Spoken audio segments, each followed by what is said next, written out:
eh, ya kita memikirkan zaman sekarang ini bisa, tapi jangan terlampaui batas, jangan sampai melupakan tradisi yang dulu gitu.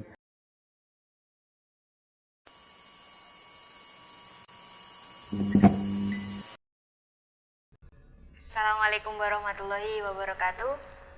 Kembali lagi bersama kami di podcast Purworejo dengan bintang tamu yang berbeda kali ini.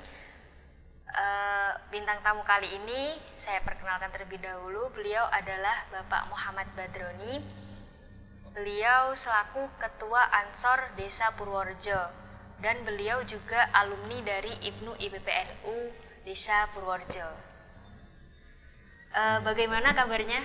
Ya, alhamdulillah hari ini sehat-sehat semuanya, walaupun dampak COVID-19, tetap sehat, tetap semangat. Alhamdulillah. Iya. Untuk pertanyaan pembukaan, bagaimana menurut Bapak pengertian dari IPNU IPPNU? Bismillahirrahmanirrahim.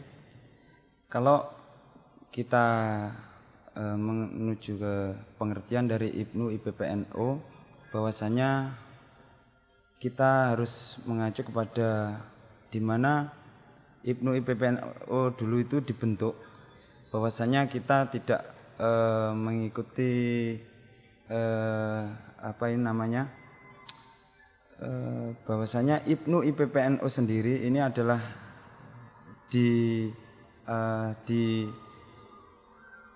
dilahirkan sebagai ikatan pelajar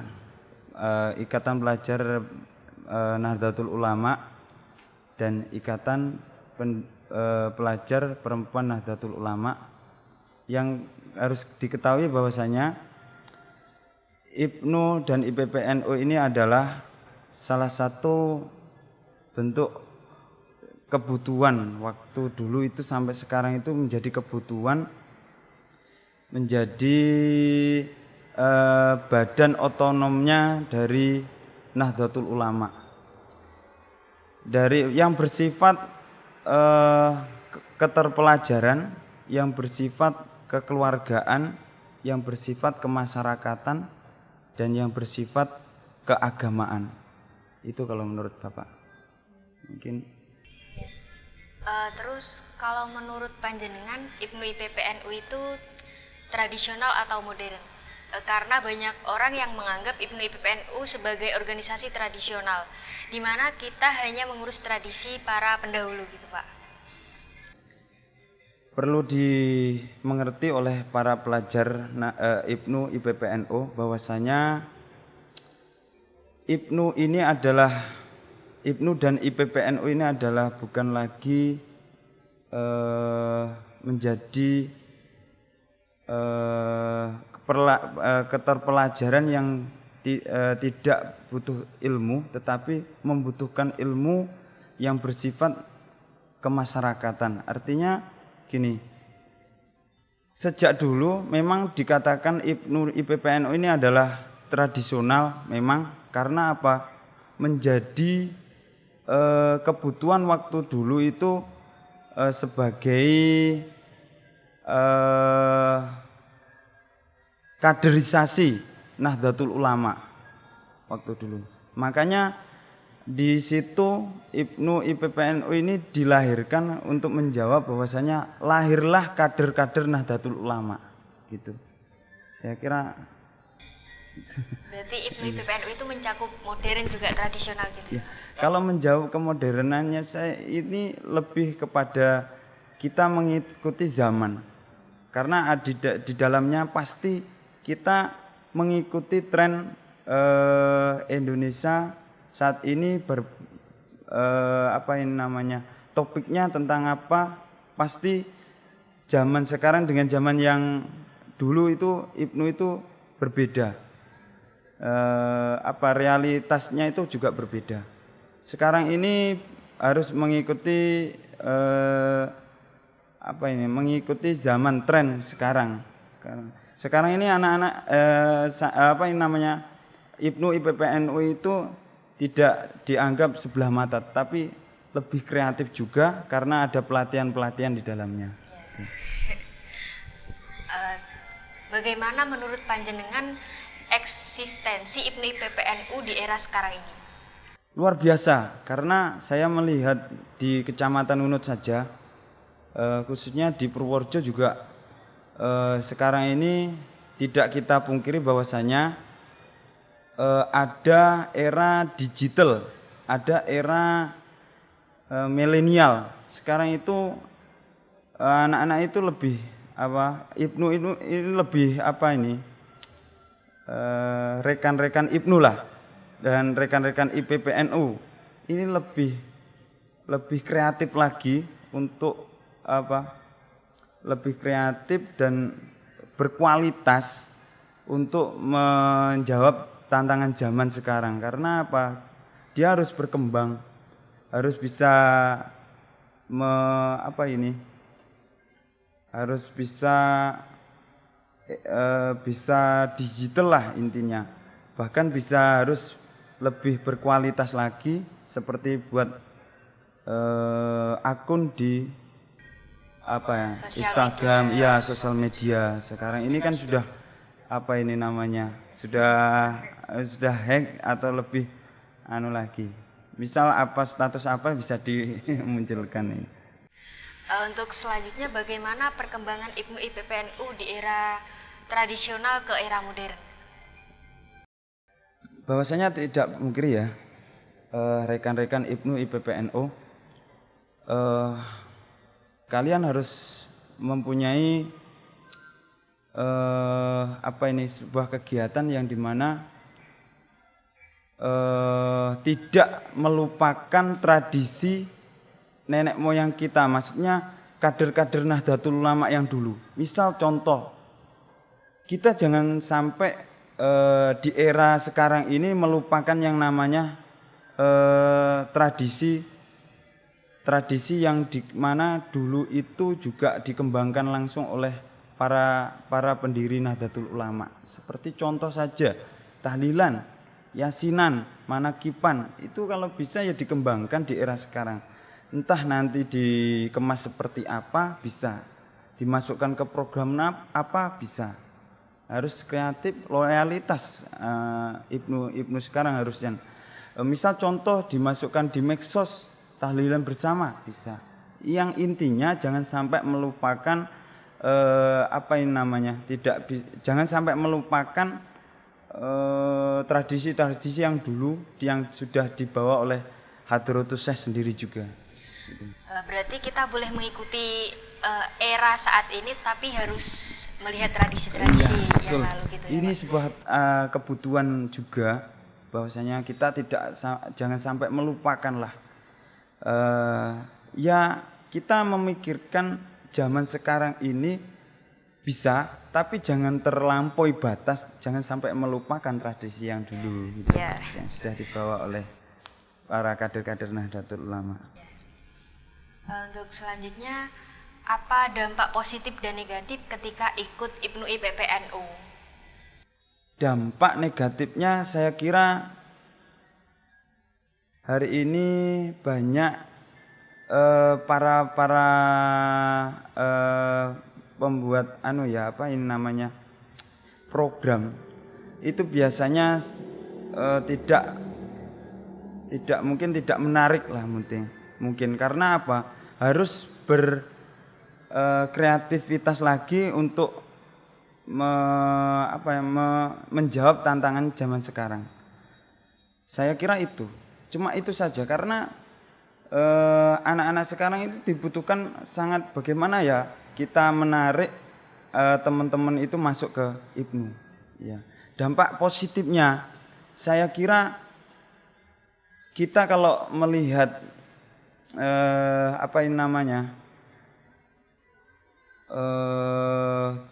tanggung jawab ya, kalau kita melihat tanggung jawab, kita tidak lepas dari tanggung jawab. Karena lahirnya IPNU IPPNU ini adalah kebutuhan yang insya Allah nanti kader-kadernya akan menjadi pemimpin bagi masyarakatnya dan juga bangsanya mungkin nanti insya Allah. Ini positifnya karena di dalamnya nanti itu pasti ada pelatihan-pelatihan yang di situ ada pelatihan kepemimpinan, ada pelatihan sosial kemasyarakatan, terus ada ekonomi, itu nanti bisa menopang di situ semuanya. Insya Allah kalau ikut IPNU IPPNU tidak menyesal lah. Ini menjadi garda yang menjadi kebutuhan kader Nahdlatul Ulama nanti. Itu yang insya Allah nanti akan bisa masuk ke Nahdlatul Ulama. Yang mau ngopeni Nahdlatul Ulama itu. Berarti banyak sekali ya Pak dampak positif dari Iya, ikut insya Allah IPNU. lebih banyak positifnya daripada negatifnya. Iya. Amin. Iya.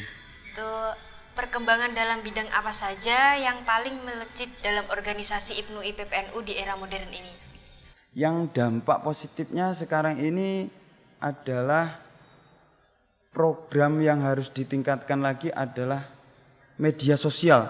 Karena kita harus bisa mewarnai IPNU IPPNU sekarang ini harus bisa mewarnai media sosial sekarang. Diisi kajian-kajian misal tentang ke IPNU IPPNU-an atau apa biar teman-teman bisa mengerti bahwasanya masuk ke IPNU IPPNU ini tidak akan rugi gitu. Insya Allah gitu. Untuk pertanyaan selanjutnya, bagaimana cara IPNU IPPNU agar mampu memberikan gerakan partisipatif di zaman modern ini? Ini yang saya tunggu-tunggu. Gerakan positif yang harus dilaksanakan oleh para rekan-rekan IPNU dan IPPNU, bahwasanya hari ini kan wabah COVID-19 ini. Ya, ini harus bisa mewarnai bagaimana teman-teman ini bergabung di aliansi yang ada di masyarakat, bisa membantu teman-teman yang dimana dapat program, misal contoh hari ini kan harus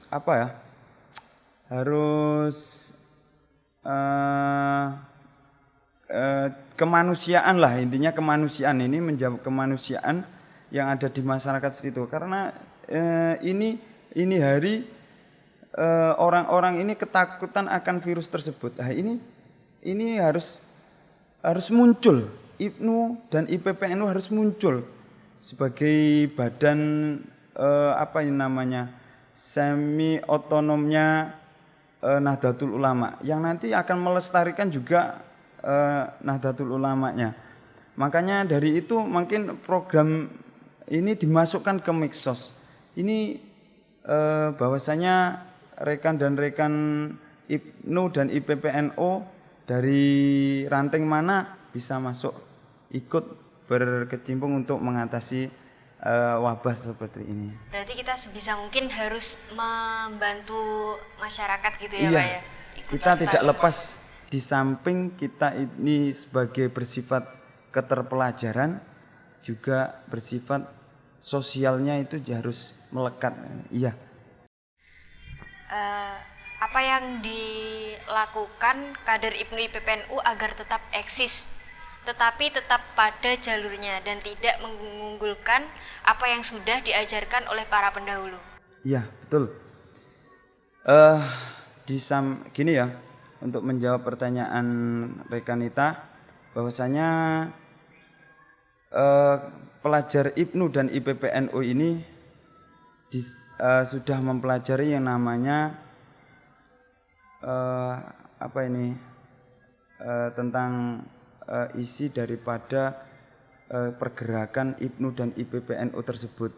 Karena di dalam materi tersebut itu pasti dijelaskan kita ini tidak lepas dari akidah ahli sunnah wal jamaah.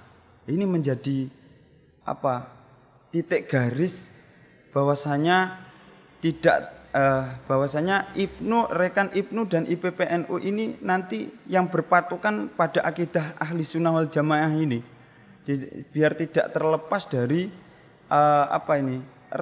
jalur yang dimana menjadi tujuan daripada IPNU, pergerakan IPNU dan IPPNU tersebut.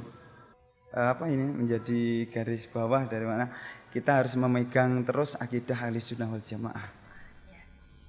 Bagaimana cara yang Anda tempuh sebagai kader IPNU dalam mempertahankan dan mengembangkan budaya Nahdliyin di tengah diterpaan globalisasi ini?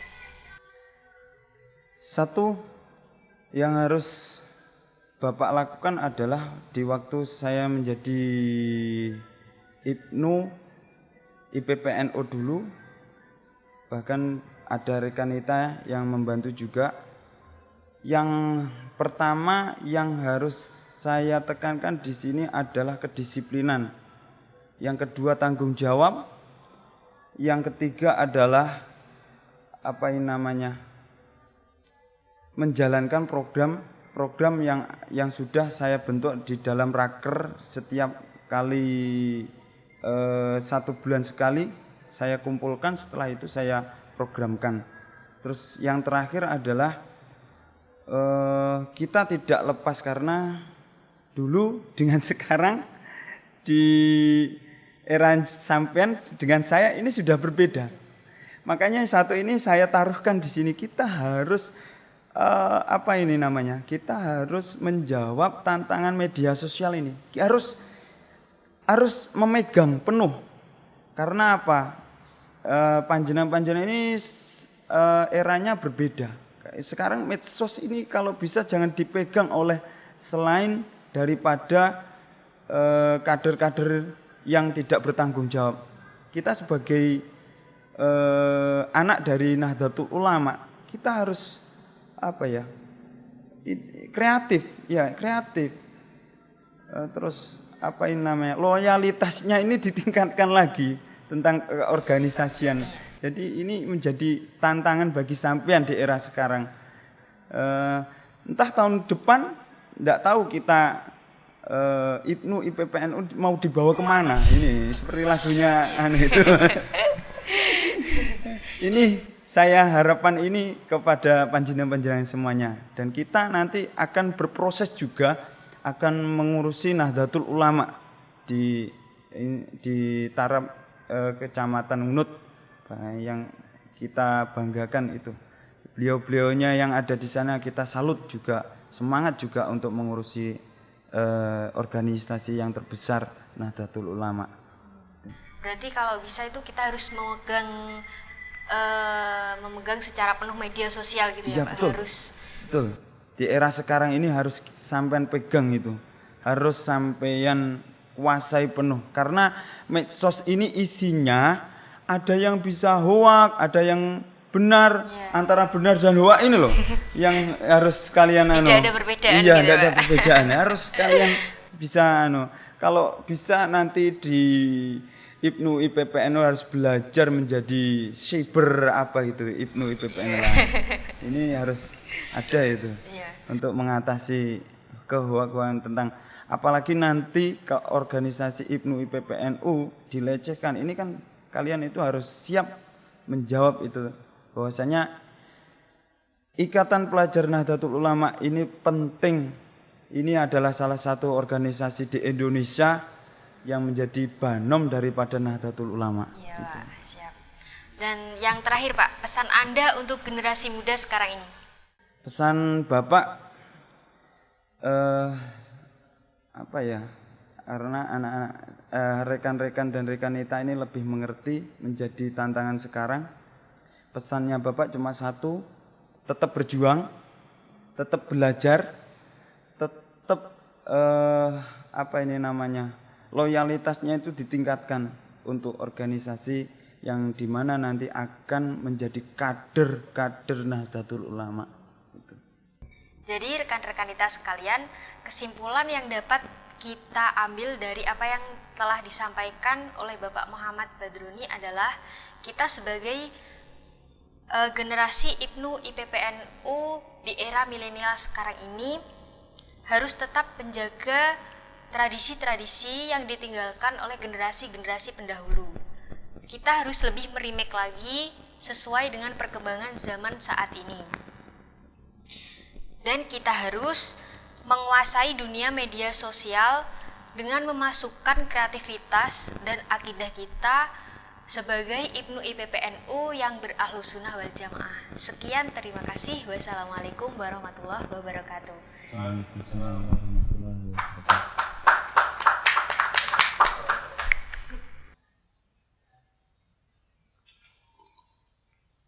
Tak antek nih.